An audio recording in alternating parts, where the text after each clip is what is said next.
सब लोगन के प्रणाम।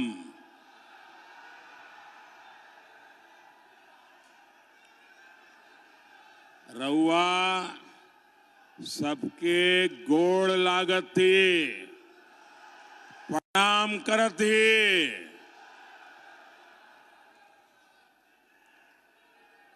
ऐसा लग रहा है आपने जेएमएम और कांग्रेस को दिन में ही तारे दिखा दिए।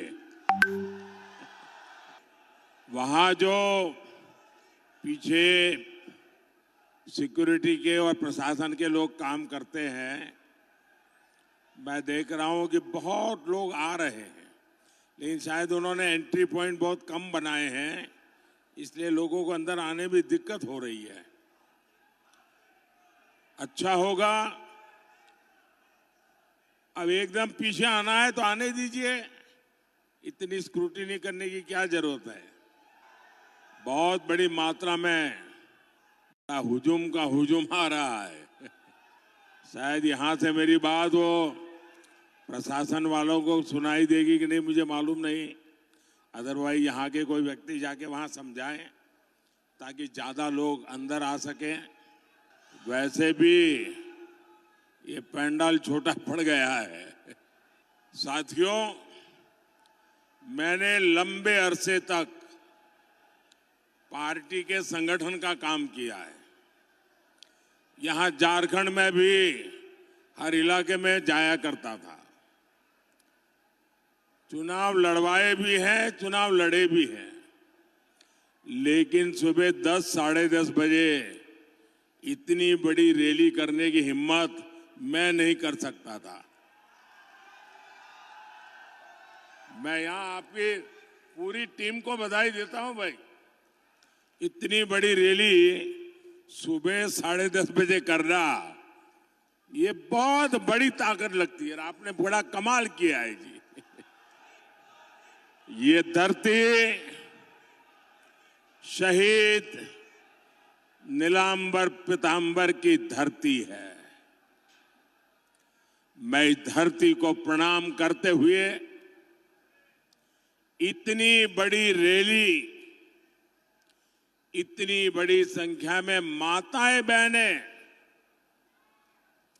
आपका ये आशीर्वाद, आपका ये प्यार मैं कभी नहीं भूल सकता हूं।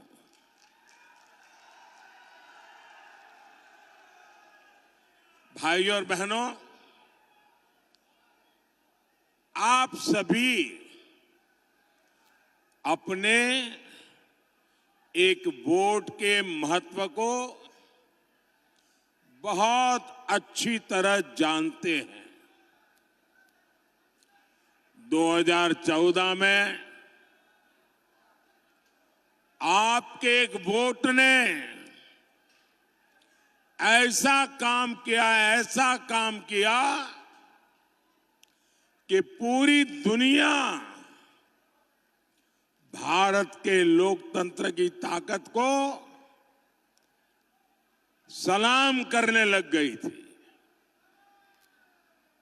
आपने 2014 में अपने एक वोट से कांग्रेस की महाभ्रष्ट सरकार को हटा दिया था। आपके एक वोट ने बीजेपी एनडीए की सरकार बनाई और आपके इस एक वोट की ताकत का परिणाम क्या हुआ? आज भारत का पूरी दुनिया में डंका बज रहा है। 500 साल से हमारी कितनी ही पीढ़ियां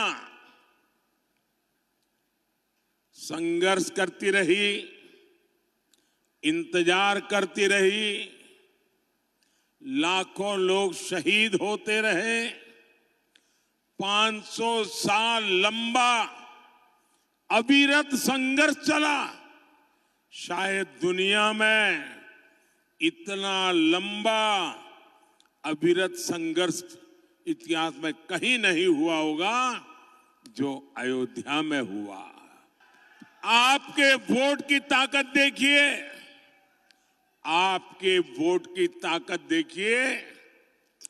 500 साल तक लड़ाई लड़नी पड़ती थी, 500 साल तक इंतजार करना पड़ता था, 500 साल तक अनेक पीढ़ियां बीत गई, लेकिन जो काम नहीं हुआ वो आपके एक वोट से आज राम मंदिर बन गया। देश आजाद हुआ, जम्मू कश्मीर में आए दिन खतरे की घंटी बजती रहती थी। जम्मू कश्मीर का क्या होगा चिंता रहती थी। बम धमाके, गोला बारूद कश्मीर से वही सुनाई देता था। आपके एक वोट की ताकत देखिए। आपने जम्मू कश्मीर देखा भी नहीं होगा, लेकिन आपके वोट की ताकत देखिए। जो 370 की दीवार थी, आपके इस वोट ने 370 की 370 की उस दीवार को जमीन दोस्त करके जमीन में गाड़ दिया।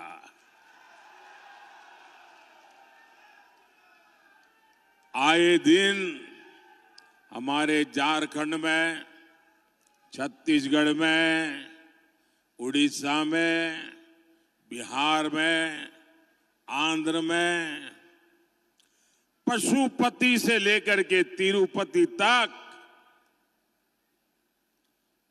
नक्सलवाद,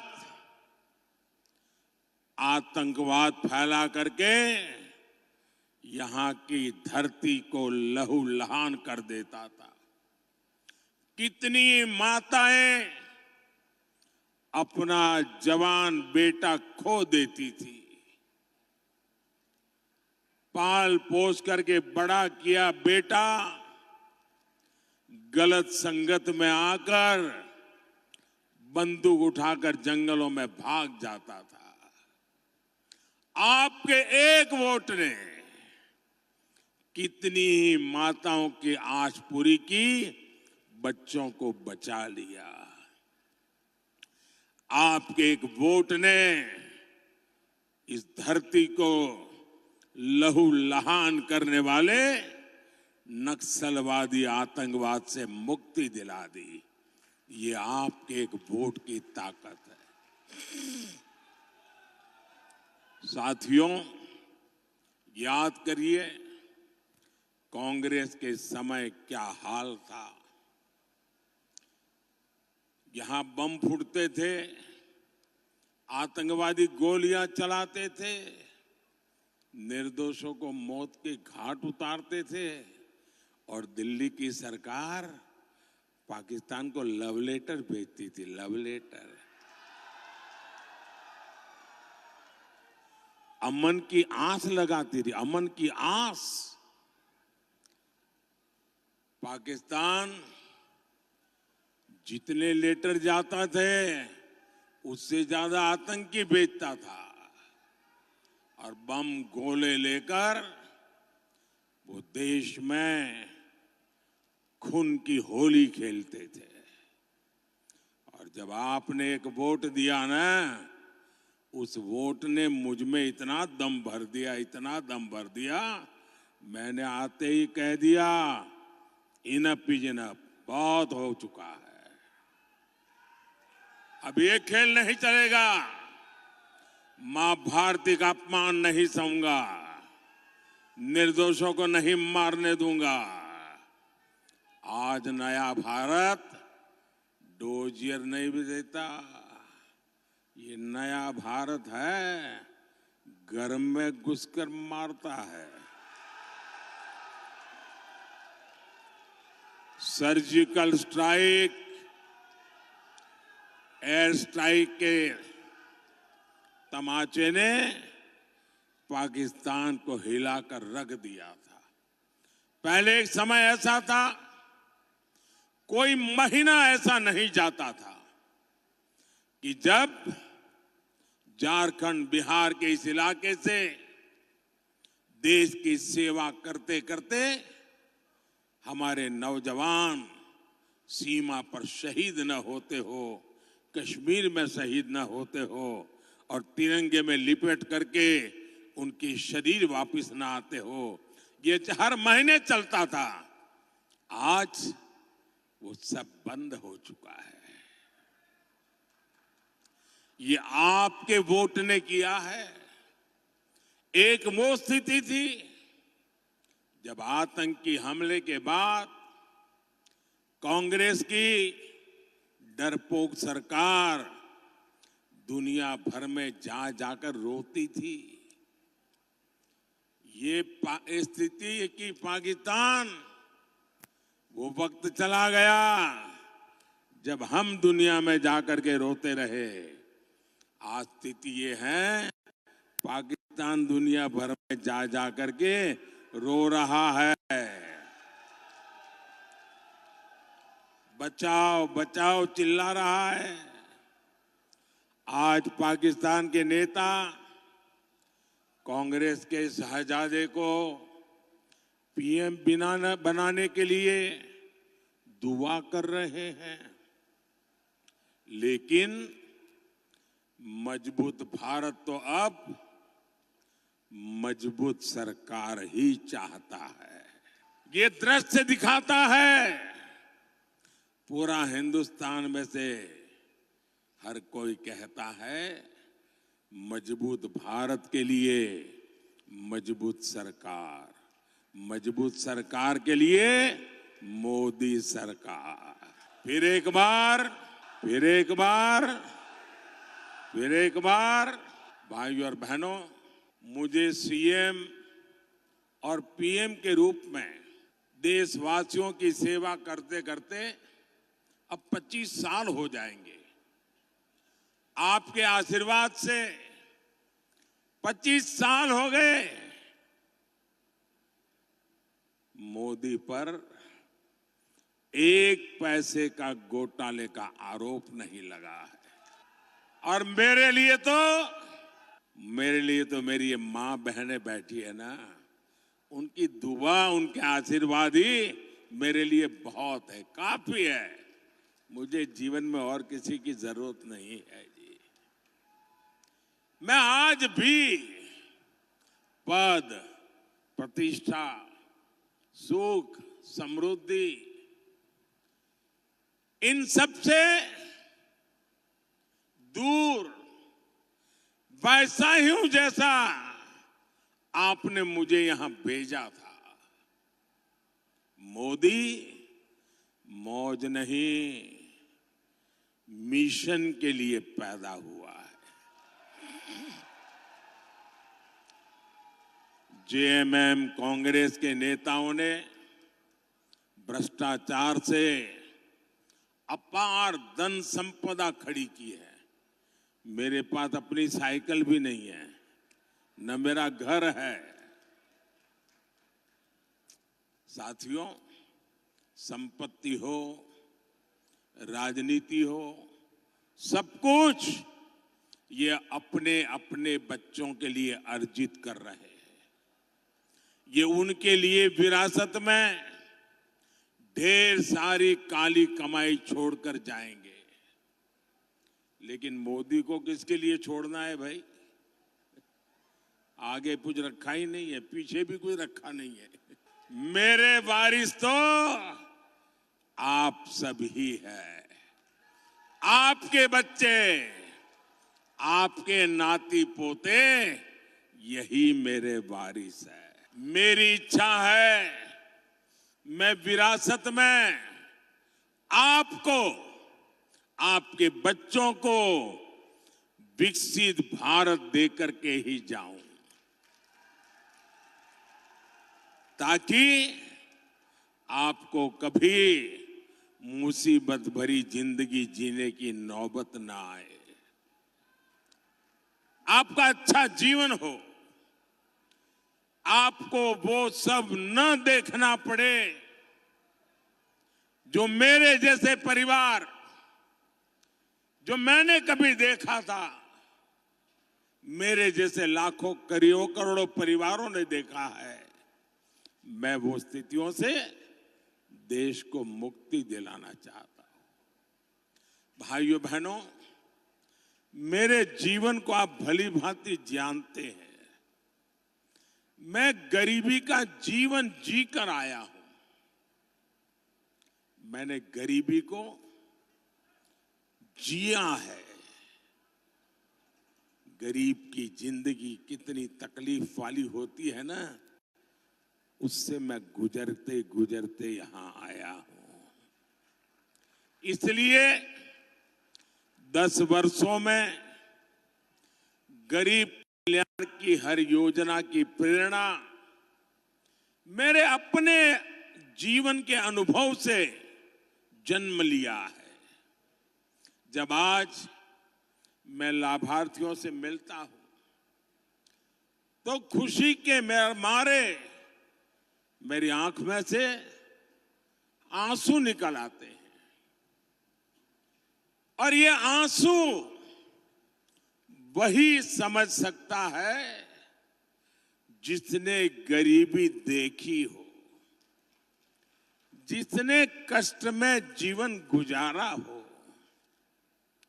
जिसने मां को धुएं में खांसते देखा नहीं, उसको ये आंसू कभी भी समझ नहीं आ सकते।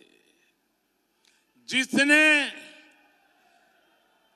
अपना पेट बांधकर मां को सोते नहीं देखा, जिसने लोटा भर पानी पीकर मां को भूख मिटाते नहीं देखा, जिसने अपनी बीमारी को छिपाते नहीं देखा, शौचालय के अभाव में पीड़ा और अपमान सहती मां को नहीं देखा, वो मोदी के इन आंसुओं का मर्म नहीं समझेगा। लेकिन भाइयों और बहनों, ये कांग्रेस के साजिदे मोदी के आंसुओं में अपनी खुशी ढूंढ रहे हैं। कहते हैं मोदी के आंसू अच्छे लगते हैं। ये निराश हताश लोग अब इतने कुंठित हो गए हैं। एक कहावत है, जाके जाके पांव न फटे बिवाई, जाके पांव न फटे बिवाई, सो क्या जाने पीर पराई। कांग्रेस के शाहजादे की हालत वही है। वो तो गर्व से कहते हैं कि उनके घर में कई प्रधानमंत्री थे, खुद चांदी के चम्मच से खाते रहे, गरीब की, दलित आदिवासी की झोपड़ी में फोटो खिंचवाते रहे, लेकिन गरीब के लिए कुछ नहीं किया। मोदी के 10 साल के सेवा काल में 25 करोड़ देशवासी गरीबी से बाहर निकले हैं। इसलिए वो आज भाजपा को आशीर्वाद दे रहे हैं। यही मेरे गरीब भाई बहन है, उन्हीं के आशीर्वाद, यही तो मेरी शक्ति है, यही तो मेरी पूंजी है। साथियों, कांग्रेस ने, उसके सहयोगियों ने पलामू को भी तो अपने हाल पर छोड़ दिया था। दिल्ली में बैठे इनके नेताओं को नक्शा दिखाकर पूछ लीजिए कि पलामू कहां है तो पता ही नहीं होगा। ऐसे ही जिलों में देश के सबसे ज्यादा दलित, आदिवासी, पिछड़े ये मेरे भाई बहन रहते हैं, लेकिन इसकी उन्हें परवाह ही नहीं थी। ऊपर से ऐसे जिलों को पिछड़ा जिला कहकर पलामू को अपमानित किया जाता था। ये तो बैकवर्ड डिस्ट्रिक्ट है, बैकवर्ड डिस्ट्रिक्ट, यानी कोई अच्छा अफसर यहां आने को तैयार नहीं। ये हाल बना के रखा। आपने मुझे 2014 में सेवा का मौका दिया। मैंने कहा ऐसे नहीं चलेगा। मैंने पिछड़ा सारी जो इन जिलों को उन्होंने बैकवर्ड करके बर्बाद करके रखा था ना, मैंने कहा ये आकांक्षी जिले हैं, यहाँ के लोगों के भी सपने हैं, यहाँ के लोगों की भी आकांक्षाएं हैं। मैं उससे मरने नहीं दूंगा, मैं उसमें नई जान भर दूंगा और मैं इन आकांक्षी जिलों को होनहार जिला बना करके रहूंगा। पहले अफसर ऐसे जिलों में आने से डरते थे। अफसरों को लगता था कि यहां पोस्टिंग मतलब मेरा पनिशमेंट पोस्टिंग हो गया, सजा देने के लिए मुझे तैनात किया जाता था। मैंने देश के सबसे अच्छे अफसरों को पलामू में लगाया। अब मेरे पलामू के लोगों की मेहनत देखिए। पलामू में आकांक्षी जिला कार्यक्रम से शुरू होने से पहले और अब आसमान जमीन का फर्क आ गया है। 100 में से सिर्फ 14 गरीब परिवार ऐसे थे जिनके पास पक्के घर थे। आंकड़ा याद रहेगा, 100 में से 14। आज पलामू में करीब करीब हर परिवार के पास पक्का घर हो रहा है। और मैं आपको भी कहता हूं, जब इस चुनाव अभियान में आप गांव-गांव जाएंगे ना, और गांव में कहीं भी कच्चा मकान दिखे, कोई परिवार को अजीब पक्का घर पहुंचा नहीं है, ऐसे एक दो लोग मिल सकते हैं, उनको नाम पता लेकर के मुझे भेज दीजिए। मैं आपको गारंटी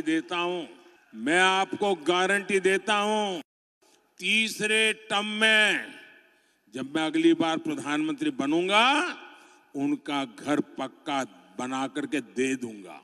और आप लोग भी मुझे जानते हो नहीं जानते हो, आप मान लीजिए मेरे लिए आप ही मोदी हैं, जाके गारंटी दे देना। आकांक्षी जिला, ये कार्यक्रम शुरू होने से पहले यहां 100 में से 80 परिवार अंधेरे में रहने के लिए मजबूर थे। ये भी आंकड़ा याद रखिए, 100 में से 80 परिवार अंधेरे में। आज पलामू के हर घर, हर स्कूल में बिजली है। पहले पलामू की 100 में 3 ग्राम पंचायतों में इंटरनेट था। आज यहां हर गांव डिजिटल क्रांति का हिस्सा है। ये सब मोदी ने किसके लिए किया भाई? ये मोदी किसके लिए मेहनत करता है? किसके लिए करता है? किसके लिए करता है? ये मुझे संतोष हो रहा है कि मैं आपकी इस प्रकार से सेवा कर रहा हूं। ये मैं आपके बच्चों के लिए कर रहा हूं, मैं ये आपके उज्जवल भविष्य के लिए कर रहा हूं। और भाइयों बहनों, आज मैं पलामू को बधाई देने के साथ ही आपको सतर्क करने भी आया हूं। मोदी यहां रोजगार बढ़ाना चाहता है, मोदी आपके जीवन में खुशहाली लाना चाहता है, लेकिन कांग्रेस वालों की नजर जायदाद पर पड़ गई है। कांग्रेस हो या जेएमएम हो, उनको और कुछ नजर ही नहीं आता है।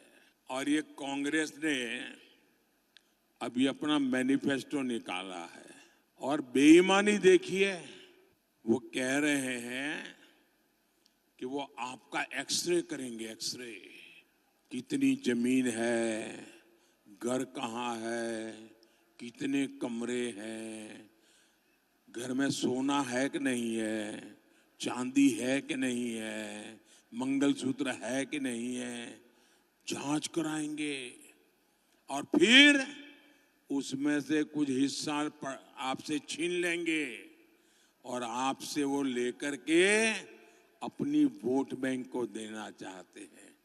क्या आप आपकी पूंजी छीनने देंगे? किसी भी सरकार को आपकी पूंजी लेने देंगे? आपकी मेहनत की कमाई, बचाई हुई कमाई किसी को देने देंगे? आपके पूर्वजों ने जो दिया है वो किसी को देने देंगे? ये आपकी कमाई का, आपकी फसल का, आपके बंधन का हिस्सा भी हड़प लेना चाहते हैं। साथियों, कांग्रेस और इंडी गठबंधन ने एक और खतरनाक बात कही है। ये लोग अब एससी, एसटी, ओबीसी का आरक्षण छीन लेना चाहते हैं। जब हमारा संविधान बन रहा था तब संविधान निर्माताओं ने मिलकर तभी एक बात तय की थी और ये पक्का हो गया था, सही सिक्के हो गए थे कि भारत में कभी भी धर्म के आधार पर आरक्षण नहीं दिया जाएगा। लेकिन अब ये कांग्रेस और उनके चट्टे बट्टे ये जेएमएम और आरजेडी साहब ये आदिवासियों का, पिछड़ों का, दलितों का आरक्षण में डाका डालकर आरक्षण में से कुछ हिस्सा छीन करके ये धर्म के आधार पर संविधान बदल करके मुसलमानों को देना चाहती है।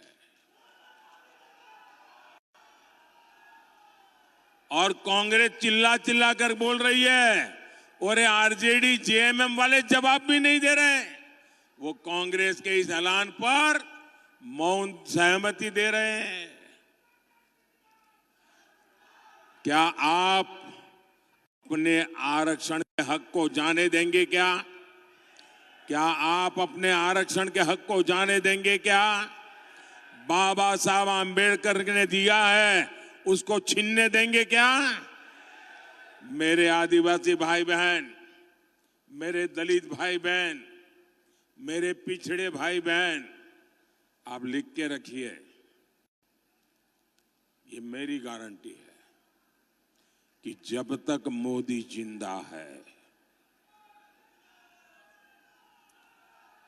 जब तक मोदी जिंदा है, दलितों के, आदिवासियों के, पिछड़ों के आरक्षण में से रत्ती भर मैं धर्म के आधार पर उनकी वोट बैंक को नहीं देने दूंगा।